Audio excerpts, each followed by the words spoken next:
يختلف أو يتخالف تماما عند أهل اللغة ويختلف أو يتخالف تماما عند أهل المنطق. زعمتم أنكم تحبون رسول الله. وبنبني كلامنا لفظ مفيد تستقيم واسم وفعل ثم حرف للكلمة هجره كلمة والقول وعم وكلمة بها كلام قد يحب بالجر والتنوين والنداء وعن ومسند للاسم تمييز يا هلا هلا هلا الله أكبر أكبر الله أكبر أكبر الله أكبر أكبر الله أكبر أكبر الله أكبر. That is Maulana Sheikh Abubakri Issah Salati. Àwọn náà ni wọ́n bá wa ṣe wá sí ẹgbẹ́ ṣé òkè gbọ́. Ẹ tún pé ṣéwù. Mo kí bàbá wa Sheikh Taiwo Ṣẹ̀yẹ láti ìlú Abẹ́òkúta. Ìgbà tí ètò náà lọ làwọn náà dé hálò wọ sálẹ̀ bàbá. Ọlọ́njà rí pẹ́. Àyà sọ́nà àti àyà sọ الحقيقة يا صنعتي يا على الشمائل زينوني نزر محمد بيوني يا أهل الشمائل زينوني نزر محمد بيوني. أعوذ بالله من الشيطان الرجيم بسم الله الرحمن الرحيم. Gbogbo àwa abiyamọ dáadáa tí a wà ní ìkàlẹ̀ ẹja kasara sọlọ ń pé Allahu Akbar. Allahu Akbar. Ìgbọ́lọ́hùn tóbi wa yẹn ó lọlẹ̀ púpọ̀. Allahu Akbar kabira. Gbogbo ẹni bá mọ̀ pé òun fẹ́ ṣe ọ̀pọ̀lọpọ̀ ọdún láyé ó kasara sọlọ ń dáadáa pé Allahu Akbar. Allahu Akbar. Àti àtàrà ọlọ́run àti ọ̀gá wa àgbà Ànábì wa Muhammad sallallahu alayhi wa sallam. lóyún abáyé wà Ànábì jẹni tí pẹ̀lẹ́pẹ̀rẹ̀ lọ. sallallahu alayhi wa sallam. Ó ní tí ò fílẹ̀ sílé yóò dìbà pẹ̀lú òkú ọlọ́. sallam. Mo tàtàrà Ànábì Maulana Amirul Jaysh radiyallahu ta'ala anhu. ọlọ́pàá ṣe àlékún ìkẹ́ ìgbẹ̀ fún wa. Àmín ya Allah. Ya Rabbi ya Ghaffar ighfir li abdika ya haya salati. Ya Rabbi ya Ghaffar. Ya Rabbi ya Ghaffar. Ighfir abdika ya salati. Ẹ dákun torí Ọlọ́run gbogbo ẹni tó bá máa ń pé níjọ́ kan wọ́n kò wọ́n mọ́lẹ̀ bí wọ́n ti kó bàbá wa mọ́lẹ̀ tó já sí wípé gbogbo kàrámà àti gbogbo lílọ bíbọ̀ yóò dópin níjọ́ kan kó bá mi wí dáadáa pé Rabbi ya Ghaffar ighfir li abdika ya haya salati. Ya Rabbi ya Ghaffar. Ya Rabbi ya Ghaffar. Ighfir abdika ya salati. Bismillah qul huwa Allah. Bismillahirrahmanirrahim. Qul huwallahu ahad, Allahu samad, lam yalid wa lam yulad wa lam yakul lahu kufuwan ahad. Mo kí bàbá wa Sharif tí wọ́n ń bẹ ní kalẹ̀. Salamun alaykum sunnatun nabawiyyatun. Mo tàtàrà bàbá wa Sharifu. Mo kí ògbónágbòǹgbò tí dátọ́ lẹ́nu ògbín. Salamun alaykum sunnatun nabawiyyatun. Maulana Sheikh Tijani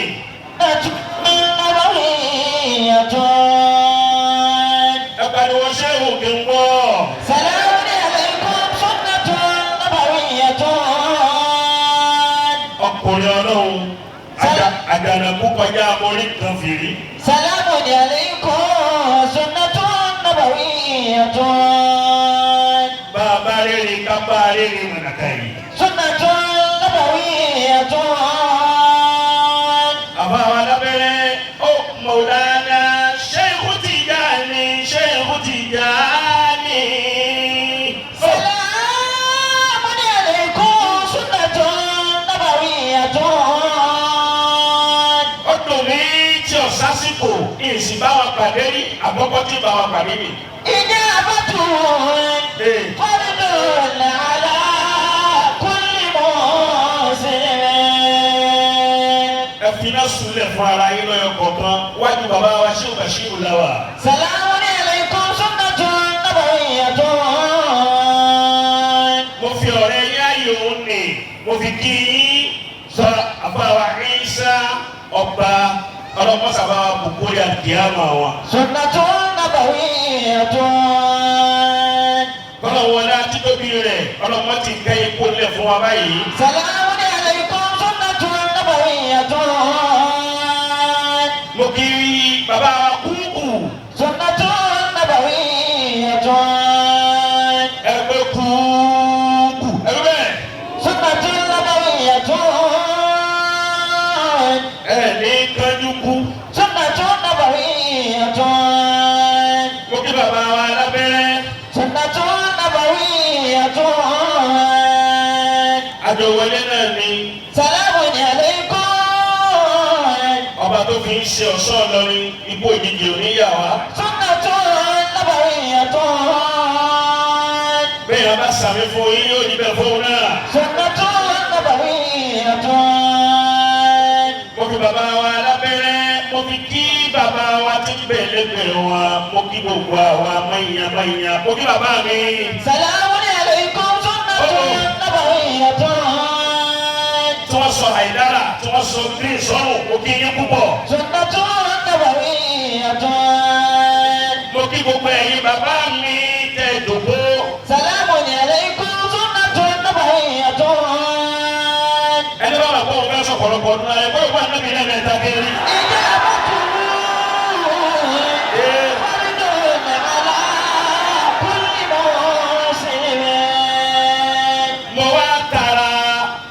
Àwọn tí mo kí bàbá mi sì yẹ. Salamun alaykum. Àgùntàn sọ́ọ́lù. Salamun alaykum. Àṣírí bẹ́lẹ̀ bí wòlé. Sunnatun nabawiyyatun. Bẹ́ẹ̀ni tí ó bá ní kíní jẹ́ pé kò sásìrí. Àṣírí bẹ́ẹ̀ tí kò náà fẹ́ni. Sunnatun nabawiyyatun. Yóò kú yóò máa bọ̀. Sunnatun nabawiyyatun.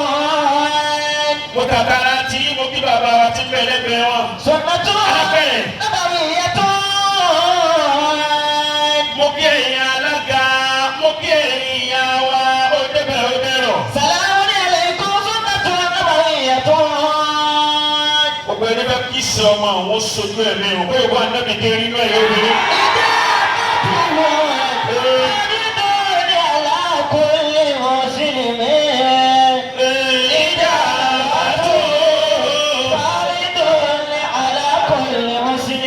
Mo kí gbogbo ẹ̀yin tiwantiwa, ẹ̀yin ọ̀dọ́, ẹ̀yin mọ̀sátàrí, ẹ̀yin ọ̀la àlọ́, ẹ̀yin ọ̀la ayé, ẹ̀yin ọ̀la àlù. Salamun alaykum sunnatun nabawiyyatun.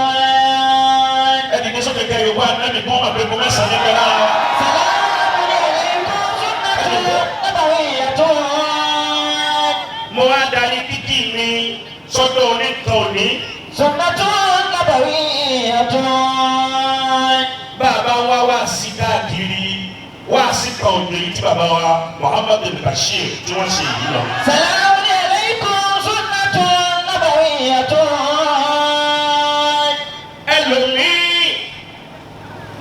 yóò ní bàbá rẹ̀ ti kú kò ní fẹ́ rán mama. Sunnatun nabawiyyatun. Láàrin ọdún mélòó kan sẹ́yìn bàbá mi Maulana Amirul Jayshi wọ́n bẹ nínú Lusomolu yìí. Salamun alaykum sunnatun tí bàbá wa Muhammadu Bashir tí wọ́n pè wọ́n bí wọ́n ti pè mí. Sunnatun nabawiyyatun. Ẹwà ni Ọlọ́run, ẹwà níyàn rẹ̀, ẹwà lóore, ẹwà kan rẹ̀. Àṣepọ̀pọ̀ ẹni tí ń bá ń rí dùnú látara ọmọ ọlọ́mọ tó sì fẹ́ máa fi ọmọ ọlọ́mọ tó fẹ́ máa fi yọ yìí pé ẹ̀bùn bẹ̀ lára tiẹ̀ tí ó ṣe mú kiri lérí ẹ̀. Àṣepọ̀pọ̀ tó bá tara tiẹ̀ náà jáde, àṣẹ wọ́n jẹ́ àdúgbò ọmọláyé.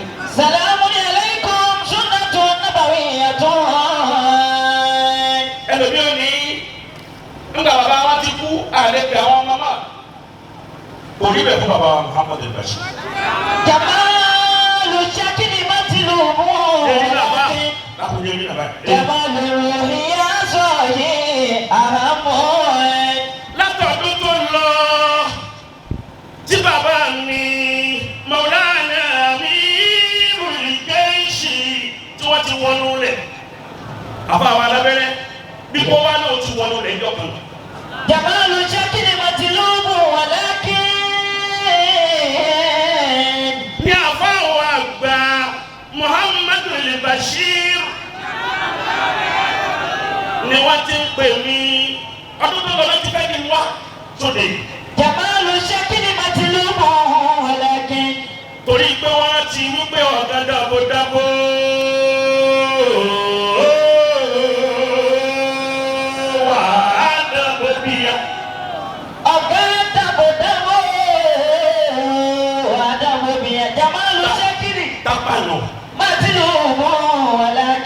Ìtumọ̀ rẹ̀ ní pé gbogbo tẹ́ ń bẹ ò ní bẹ mọ́jọ́. Jamalu shakili matilubu walakin. Wọ́n wá rántí wípé àwọn náà padà síbi táwọn ẹni Ọlọ́run lọ. Àfi káwọn ṣe ẹ̀yìn àwọn ẹni Ọlọ́run dáadáa torí pé ẹni Ọlọ́run làwọn náà. Jamalu shakili matilubu walakin. Ibi ọkàn àfáà mi gbàgbé dé tí ṣe ń pera ẹ̀ láti ìwúmọ̀ ànábì. Ìjọba àfáà mi bá kọ́kọ́ yí pósítà pé bàbá wa Bashir pè mí. Ẹlòmíì lè ní kíná kọ̀ǹtẹ́sì. Jamalu shakili matilubu walakin. Kíná pèsè, kíni ó wù. Matilubu. Kíni tani ó wù. Walakin jamalu ruhi.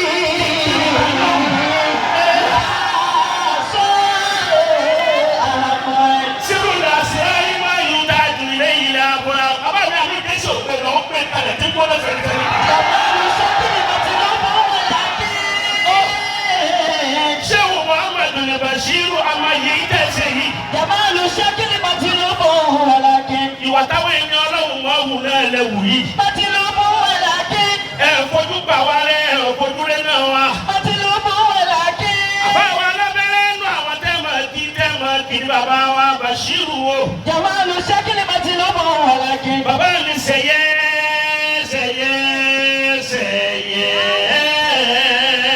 láwọn tẹ́ máa kí ní bàbá Bashir wa. Jamalu shakili matilubu walakin. Jamalu ìyá sọ̀rọ̀ àpáwálẹ̀. Wọ́n kẹ́ wùsùn mi lẹ́nu. Ayakumullahu. Ibẹ̀ bẹ̀ ti tira wọn ni. Ayakumullahu. Jamalu shaki matilubu walakin. Jamalu ìyá sọ̀rọ̀ àhámọ́.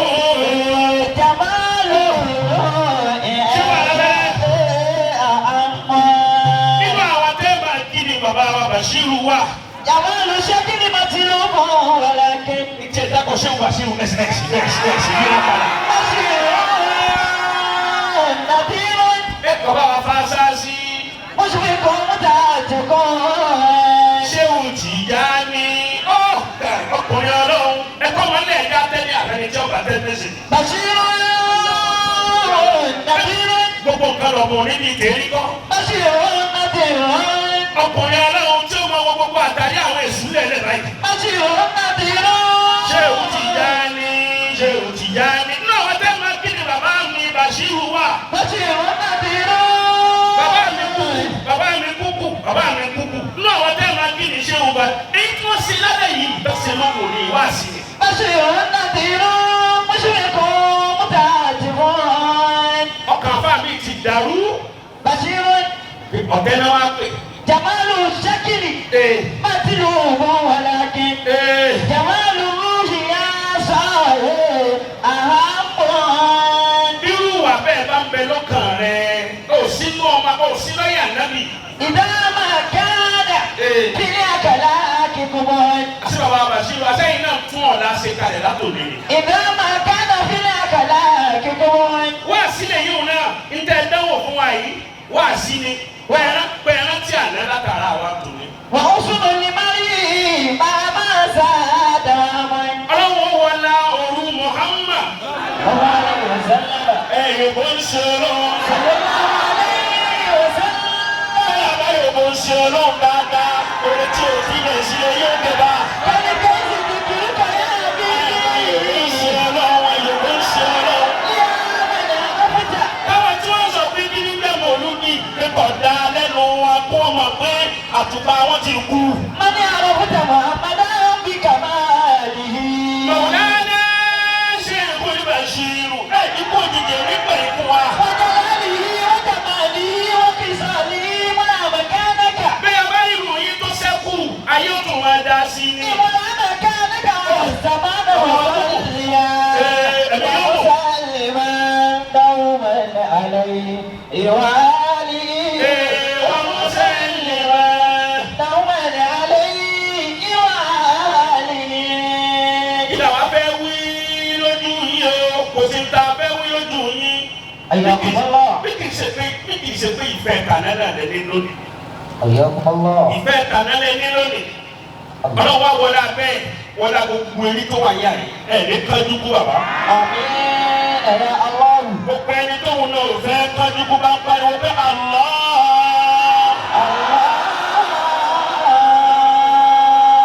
Wí bẹ́ẹ̀ dáadáa. Tọ́pìkì tí wọ́n fún mi, òun náà ní lórí àwa ọ̀dọ́. Ayyakumullah. Àbá àwọn alábẹ́lẹ́, ọ̀dọ́ yìí náà ni. Bọ́lá bàbá wọn bá a lọ́rin níjó ní. Èmi wọ́n pè wá síbẹ̀. Sheikh. Gbogbo àwọn ọmọ àlọ́rin tí bẹ́ẹ̀ yà ti máa pèsè. Sheikh. Wallahu ya'simuka minan nas. Ọ̀rọ̀ ọ̀dọ́ náà ni wọ́n ní ń sọ. Ayyakumullah. Ọ̀dọ́ ní dàyé. Ọ̀dọ́ ní tó ayé ṣe. Àwọn ọ̀dọ́ bá a bá fẹ́ lẹ́yìn. Tá a sì fẹ́ káwọn òbí wa jèrè wa. Gbogbo tí ń jẹ̀rọ̀ wà burúkú ẹ̀dá lọ jìnnà sí. Allah. Mo lọ wí oníwà kí n yá pọ̀. Tàkà lídàlí bùtùlì. Mìnàlá kan wá mi. Wọ́n ṣù àbí ìṣẹ́tì mi. Ìmọ̀lẹ́ àdìwálé wa ṣùgbọ́n ìṣẹ́dìmí wa ìyàbọ̀ lọ́mọ́lì dá ibùdó ni. Ó ṣeun. Ìmọ̀lẹ́ àdìwálé wa ṣùgbọ́n ìṣẹ́dìmí. Ìmọ̀lẹ́ àdìwálé wa ṣùgbọ́n ìṣẹ́dìmí.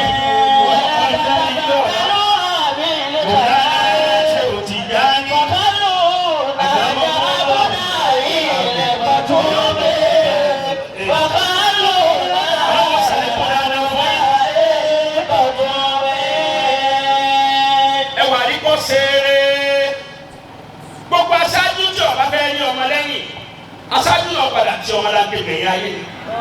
Ẹkún tàkàlì ìdálébùtúlì. Ọlọ́wọ́ òfin rọrùn yà nẹ́bì. Yóò bọ́ nẹ́bì dáadáa. Ẹkún tàkàlì ìdálébùtúlì. Kì í ṣe àwẹ̀ lọ́lọ́run fi ròyìn ó ń ṣe ọlọ́run. Ìjẹ́kún tàkàlì ìdálébùtúlì. Ìtọ́lọ́run fi ròyìn ó ń ṣe ọlọ́run ní iná kàdáàlà kúrúkì láàrin. إنك لا خلق العظيم. Ìwà òun náà darí lára yìí ìbẹ̀rẹ̀ aṣáájú mi ó ti ní ìṣe nǹkan wájú wa báwo. وإياكم Ó sì ní kátàrí tó burú lọ́wọ́ tó lè fi bá tèèyàn jẹ́. تقاليد البطون. Èyí kọ́ ọba mọ èèyàn palẹ́ kún láàárọ̀, wọ́n lọ sun ẹ̀jẹ̀ lọ́sàn-án. وإياكم تقاليد dali butuni. Emma rogodo, emma birimiti. Ọlọ́run ó gbé bọ́ wọn tiẹ̀ náà. Wa iyyakum taqali dali butuni. Mo dáná ṣe òtìjà ni ẹ̀ ní parẹ́ máa yín la. Minali akiwami. Wa shu'abi shatimi. Àwọn ọ̀dọ́ dọ̀wọ́ wa. Wa iyyakum taqali dali butuni. Bọ́ ọ bá fẹ́ ní ọ̀la tó o sì fẹ́ kó o sórí rẹ kalẹ̀kalẹ̀ lọ́la. Iyyakum taqali dali butuni. Gbogbo tí ń yẹra wà bàjẹ́ lọ́dúnrún jìnnà sí. Taqali dali butuni. Wala tatabadalu bil khaba'ith. Wa khallu la da'abunahi katumi. Fakalluna ja'abunahi qatumi. Ẹgbẹ́kẹ́gbẹ́ ìmú yẹn ṣàgbákò ayé ni. Wala tatabadalu bil khaba'ith. Bọ́ọ̀bá wọn bí mọ́lúdì nàbí yìí báyìí gbogbo tí ń yẹra wà bú àwọn ọ̀dọ́ kan lánàá. Àwọn ni wọ́n gbérú ilé ìkàlẹ̀. Wala tatabadalu bil khaba'ith. Gbogbo wa pápátá gbogbo wa burúkú tí máa bẹ lọ́wọ́ wa táwọn àpé kò lè já lọ́la kò sì lè já jèrè lọ́dọ̀ àwọn òbí wa. Ẹja jùlẹ̀ kájínà sí i. Wala tatabadalu bil khaba'ith. Fakhallu ja'abunahi qatumi. Fakhallu ja'abunahi qatumi. Ibrahim ọmọ Adihama radiyallahu ta'ala anhu. Àwọn ni wọ́n lọ láàrin ọjà ńjọ́ kan. Àwọn ọ̀dọ́ wọ́n wá sùúrù bò wọ́n. Wọ́n dáwọn ní béèrè táwọn fẹ́ béèrè lọ́wọ́ wọn. Wala tatabadalu bil khaba'ith. Ibrahim ọmọ Adihama gbogbo ara wà pé zahid fillah. Fakalluna ja'abunahi qatumi. Àwọn ọ̀dọ́ wa ń béèrè lọ́wọ́ wọn. Wọ́n dáwọn ṣàdúrà púpọ̀ dání. Àdúrà mọ̀ ò gbà. Kí ló dé àfa gbà? Kalluna ja'abunahi qatumi. Jẹ́wọ́ Ibrahim ọmọ ní Adihama. Jẹ́wọ́ Ibrahim ọmọ Adihama. Wọ́n dájú àyè ò lè gbà. Torí nǹkan mẹ́wàá ti kú sọ́kàn yìí. La tatabadalu bil khaba'ith. Ẹni bá fẹ́ gbọ́ mẹ́ta àbí mẹ́rin àbí márùn-ún nínú nǹkan mẹ́wàá òní kó bá yẹ kó ṣe ọlọ́run. Fakalluna ja'abunahi qatumi. Fakalluna ja'abunahi qatumi. Àwọn ọ̀dọ́ wọn wá ń gbọ́ wọ́n ní àfáàgbà ẹ̀dàpọ̀ ẹ̀ka fún wa kábọ̀. Ibrahim ọmọ Adihama ó ní araftumullah wa lam tu'addu haqqahu. Araftumullah Ibrahim ọmọ Adihama ó lè mọ́ lọ́wọ́. wa lam tu'addu haqqahu. Ẹ máa pọ́ lọ́wọ́ ló dá sánmà. Ẹ máa pọ́ lọ́wọ́ ló dá lẹ̀. Ẹ máa pọ́ lọ́wọ́ ló dá òrò. Ẹ máa pọ́ lọ́wọ́ ló dá ilẹ̀. Ẹ máa pọ́ lọ́wọ́ ló dá tẹ́wọ̀. Ẹ máa pọ́ lọ́wọ́ ló dá ń tà fojú rí. Ẹ máa pọ́ lọ́wọ́ ló dá ń tà fojú rí tó dá. Wa lam tu'addu haqqahu. Nígbà tẹ wá mọ̀ bẹ́ẹ̀ ló dá kẹ má tẹ̀lé ìwọ̀ lọ. Lam tu'addu haqqahu. O tẹ̀lé wọ̀ lọ́wọ́ làdúrà rẹ̀ ò ti gbà. Lam tu'addu haqqahu.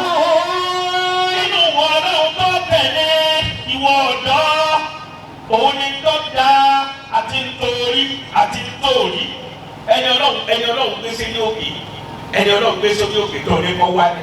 Lam tu'addu haqqahu. Má lè di òyìnbí àyíká ní. Lam tu'addu haqqahu. Ẹgbẹ́ ṣíàṣíà bàbá wa sẹ̀yẹ ẹgbẹ́ ṣíàṣíà Araftumullah. ẹgbẹ́ dákàdákà olójú àlejò tẹ́yìn wọn. Lam tu'addu haqqahu. Kírun ṣéwù Tìjání ìwà àyàkà lọ dé kó wá di pé wọ́n pẹ́ lọ́dọ̀ tó tọ̀ wá ní ó gbà lẹ́nu ó tọ́ lẹ́nu ó tọ̀ wọ́n kó ní tọ̀ ẹ wá máa wá lọ. Àlejò tá a ṣe yìí ti tó ìmọ̀lógbè mẹ́. Araftumullah. Ọkùnrin ọlọ́run ìmọ̀lógbè mẹ́. Araftumullah. Mo fi ní balẹ̀ jò dìde àyíká ní. Wa lam tu'addu haqqahu. Ẹ wá dá ṣíàṣíà ẹgbẹ́ dákàdákà olójú àlejò tẹ́yìn wọn. Araftumullah wa lam tu'addu haqqahu.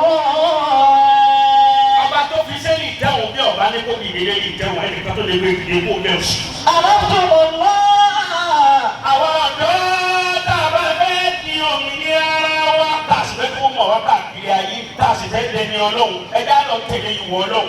Wọ́n lábùtò àdúró àkọ́wọ́. Bí wọ́n bá mẹ́nu ẹni tó gbọ́ mi lónìí pẹ̀lú wáàsí tí Ibrahim ọmọ àdìá máa ṣe lánàá bá ń gbádùn ọkọ àlá. Àrọ́tùmọ̀lá wọ́n lábùtò àdúró àkọ́wọ́. Wọ́n lé lẹ́ẹ̀kejì àwọn ọ̀dọ́ bẹ̀rẹ̀ lọ́wọ́ Ibrahim ọmọ àdìá máa. Wọ́n lé lẹ́ẹ̀kejì ńkọ́ Ibrahim ọmọ àdìá máa ó ní zahamtumu annakum tuhibbuna rasulallahi wa taraktum sunnatahu. Ẹ sọ pé níbi ń ṣe Ọlọ́run. Zahamtu. Àdébí náà mo dákọ̀ rẹ̀ yòókù rẹ̀. Annakum tuhibbuna rasulallahi. Ẹ sọ pé níbi ń ṣe kúrò kó mi rasulu ni. Annakum tuhibbuna rasulallahi wa taraktum sunnatahu. Akalamu inda ahli nuhati yaktalifu aw yutakhalifu tamama inda ahli lugha wa yaktalifu aw yutakhalifu tamama inda ahli al-mantiq. Za'amtum annakum tuhibbuna rasulallahi. Gbogbo ẹgbẹ́ ni kàlámù náà lawzun mufidun tastaqimu wasmun wa fi'lun thumma harfun lil-kalimati hijruhu kalimatun wal qawlu wa amwa kalimatun biha kalamu qad yuhaw bil jarri wa tanwin wa nidawa wa musnadin lil-ismi tamyiizun hasan. Za'amtum annakum tuhibbuna rasulallahi wa taraktum sunnatahu. Ẹlẹ́ni ká nẹ́bi ni bàbá ní tẹ̀wé pa nẹ́bi sàwọn yóò ká ẹjọ́ sọ́dọ̀ náà wà ní o. Za'amtum annakum tuhibbuna rasulallahi Tàbí tẹ̀lé súnà nẹ́bi máa ń nọ wa. wa taraktum sunnatahu. Nínú súnà nẹ́bi tá a jùlẹ̀ tá a fi lẹ̀. Anábì ní sallallahu alaihi wasallam. Anábì ní lọ́gánná mọ̀lọ́wì. Za'amtum annakum tuhibbuna rasulallahi. La yu'minu ahadukum hatta yuhibba li-akhihi ma yuhibbu li-nafsihi.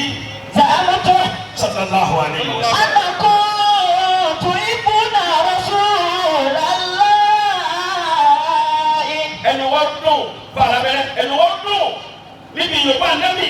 Annakum tuhibbuna rasulallahi. Ẹnu wọ́n dùn níbi àṣàlátù tó ń ṣe Ọlọ́run. Annakum tuhibbuna rasulallahi. Ó yà wọ́n ẹlòmí yóò tó tó ju tẹ̀lé yìí lọ. Wa Tí bá taraktum yẹ nẹ́bì ohun tẹ̀lómi tó tó ju tẹ̀lé yìí lọ. wa taraktum Sunnatahu. Àwọn súnà nẹ́bì kò sí lára rẹ̀. Kò tẹ̀lé súnà nẹ́bì. sunnatahu. Nínú súnà òsì Ọlọ́run nínú súnà nẹ́bì òun náà ní Ànábì ní ẹ fẹ́ràn ọmọ làkejì gẹ́gẹ́ bí kíni gẹ́gẹ́ bí ara yín. Tí mo bẹ nínú kó tí ọ lẹ́gbẹ̀ẹ́ lónìí àbí tí máa ń lò kó tí ọ ṣé bẹ́ẹ̀ bó ti nífẹ̀ẹ́ ara rẹ ló nífẹ̀ẹ́ rẹ̀. Taraktum sunnatahu wa taraktum sunnatahu. Bàbá bẹ́ẹ̀ lè fi kílẹ̀ mú nínú wa ẹja nífẹ̀ẹ́ ara wa. Ìfẹ́ àwọn ẹni Ọlọ́run ti jẹ́ ẹ̀dá kaná ní bàbá wa Bàṣírù ní. Òun náà dábàdà yìí. Gbogbo ilé àwọn ẹni Ọlọ́run kì í kú kì í tán. Bí bàbá rẹ ti wí ìwọ náà wá wí lójú wa. Ayyakumullah. Ẹni kí ni wọ́n wá ń tò nínú àwọn àgbàlagbà wọ́n wá ń tò. Ara wọn wá ń yá kó ṣe wọn lọ́wọ́ pa wọn ẹkún tán yẹn. Wala tatabaddalu bil khaba'ith. Ìdálómi ti máa ní ìdálómi ti sọ pé nílé wọn lè ṣàlàtì ẹ̀mí wọn èkó. Ẹ̀mí àwọn bàbá àti ẹ̀ ti kù dábọ̀ mọ̀ àwọn láyé. Wala tatabaddalu bil khaba'ith. Ẹ̀mí àwọn bàbá rẹ̀ tó kù dáńdá àwọn ọmọdún àdúgbò wọn. Fakhallu. Àǹfààní wọn ní bẹ́ẹ̀ mi kẹ́mi o. Khallu. Tọ́ ò ní kankan sí láyé. Khallu. Ìmáàmù Nawawi bí 40 years náà lò. Khallu. Àbí bí 44 years. Ìmáàmù ni muhaddithi. bí 44 years náà lò Abu Hurairah 40 years náà lò láyé. Fakalu Naija. Abuna ilé kọ̀tún mi. Kíni rẹ̀ burú pẹ̀lú ọjọ́ orí bọ̀ ọjọ́ orí lásán. Fakalu Naija abuna ilé kọ̀tún mi. Ayé rẹ̀ sì burú kí lórí ṣe láyé. Látàtà bá tẹ̀lé wá bí ìkàbáyé. Ọmọ ẹni bá bẹ́ẹ̀ máa kóhun bẹ́ẹ̀ sọ pọ̀lọpọ̀ ọdún láyé. Òun sì fẹ́ kóhun máa gbá yìí. Ó ìtí bàbá wa ṣe lónìí ẹ̀kọ́ ìdásọ́kàn wa kódà àwọn tó bí wa olóhùn wọn sọ̀kalẹ̀. Olóhùn àwọn tó bí wa láti rí Mọ̀lánà Sheikh Salati. Bàbá tó máa ń rí hàn mí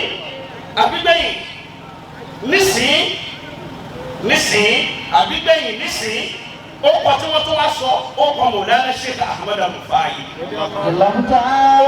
Ó kọ Sheikh Salati níbi tí ìfẹ́ náà kò háyà níbi tí ìfẹ́ náà kò háyà ẹ wá ní dada. Ọlá yìí wà fáàbù. Gbogbo kan lọ mọ̀ ní ìdérí kọ́. Wọ́n á tẹ̀sí àṣà áàbù. Bíjàmbá bá yí ó tán bíjàmbá bá lóyún tó bímọ yóò fẹ́ kí òwèrè ọmọ a sì ti sí ìlú òkè á sí ìlú ìsàlẹ̀ kò sì lọ́yàn tí ó mọ̀ mọ́. Kápẹ́ni wò náà ṣe òun dùn kàdáàbù. Ọlọ́run ló kù ọlọ́run ní wọ ìjàmbá wọn ní gbogbo lọ jẹ pákíkó yó. Máa kú ló máa yóò dín ní màá bàtà sọ́ọ̀dì kan. Bàbá wa jẹ pákí náà tó yó tán wá jáde wá yọ orí jáde nínú àpọ̀. Máa kú ló máa yóò dín ní màá bàtà sọ́ọ̀dì kan. Àwọn ọmọ náà bá pè ọgọ́rùn jàmbá ọmọ wò wọn ni oúnjẹ tí ń bẹ nínú jàmbá ó sì máa bọ́ sára wọn. Máa kú ló máa yóò dín ní màá bàtà sọ́ọ̀dì kan. Kolo fi sirru lasirari fi sirri tomu si bil amahi si kalima ka fi bil habahi ya awali mari zikri wujudi oh bil alamin daybi ila shuhudi ya man tasawwafa fastafiba ta'ala fi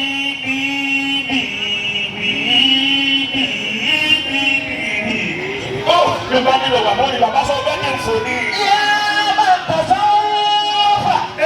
Fàtà fi fàtà rafi.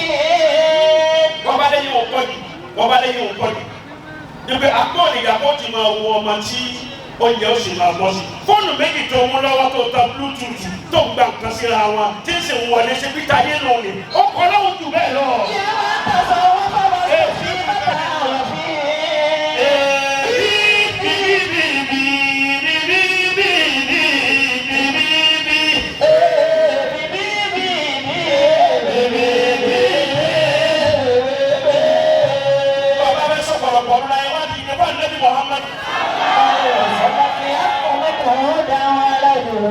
Wọ́n bá ń darí rẹ̀ sọ́dọ̀ Sheikh Ibrahim Ìdíyàsí. Ọkùnrin Ọlọ́run tó fẹ́ràn Ànábì púpọ̀. Kọ́lọ́pọ̀ torí Ànábì ní ṣé wọ́n fi wọlé dáyàyàyàyà. Torí Ànábì ni torí ìfẹ́ Ànábì ni. Allahu alayhi wa sallam. Àwọn bá ń sọ pé mo ní dúdá, mo ní sí dúdá ní láàyè. Àṣẹ ìbòye bára kí máa àbúdá. Dákòbá ni wí, dákòbá ni wí. Mo ní dúdá, mo ní sí dúdá lè láàyè. Ọ̀gá wa ni wọ́n ṣe é kò é bá ìbá àbúdá láàyè. Àti Sheikh Ibrahim Ìdíyàsí, àti Sheikh Tijani, àti Sheikh Abubakri. Ó wá wọlé jùlọ àwọn ọmọ nínú àwọn ẹgbẹ́ gbogbo wọn, èwo bàbá rẹ̀ tó nù wọn.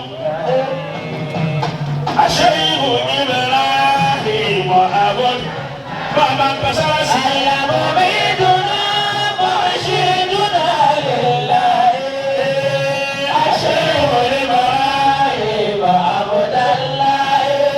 Tó fi mọ̀ pé wọ́n ń gba fọ́tò ara wọn ni bí bàbá lọ ìtàn tòde, bí bàbá lọ ìtàn tòde, bàbá àti ibi tí sẹ́tẹ̀lẹ̀ kárí. Omi dùnà, mo ṣe dùnà lè láyé. Àṣẹ ìhò àbọ̀dá láyé rí kìláyé. Àyàbọ̀ mi dùnà, mo ṣe dùnà lè láyé. Àṣẹ ìhò àbọ̀dá ọ̀dà. Ìnàlẹ́dí nàkọ́dọ̀mú ní náírà. Wọ́n dá wọn sá.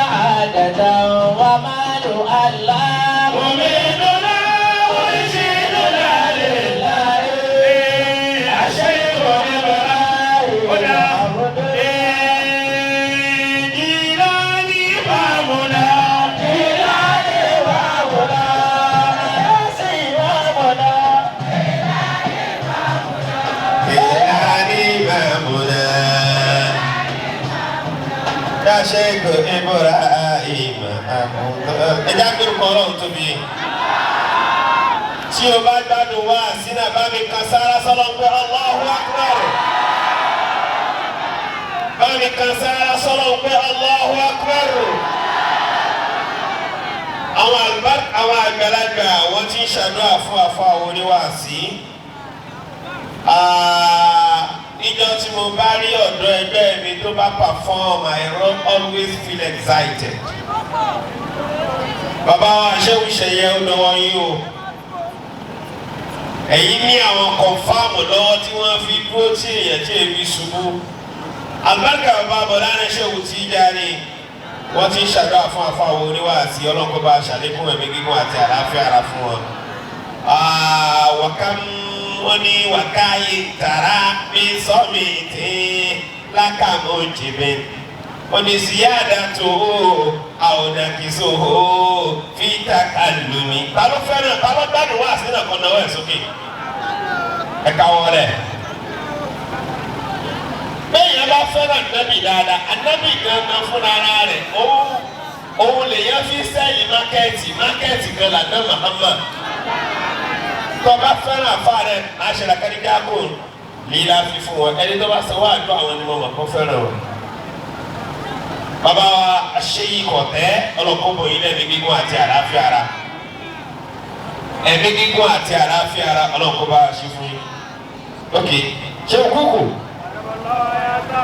Hàlẹ̀. So inshallah ẹjẹ́ aṣèlú akadéjà kò lè líla fi fún bàbá wa ẹ fẹ́ràn wọn. O de ni ẹyin nìkan tọ́ lakadija kò lè yí la fi ok lakadija kò lè yí la fi fún afa oníwàásí ní ọlọ́kọ́ba aṣàlékún ẹ̀mí gígùn àti àlàáfíà ara fún wọn. Àwọn Abubakri authentic masha Allah ọlọ́run ní jó bàjẹ́. Bismillahirrahmanirrahim. Laqad ja'akum rasulun min anfusikum azizun alayhi ma antum. Yẹn ṣe gbádùn wá àti tó èèyàn méjì nìkan ló fẹ́ràn. Àwọn yẹn wa huwa rabbul arshil azim. Àwọn yẹn bá sọ pé àgbádùn yín o àbí kéèyàn náà wéèkì ẹ o ó wéèkì ni kóun náà gbádùn ara rẹ̀ tí ọlọ́run kò ṣàlékún dáadáa ọlá àdínà sọ̀rọ̀ la ilaha illallah. Bàbá wa Sheikh alábẹ́rẹ́ ọ̀dọ̀ yín náà lọ.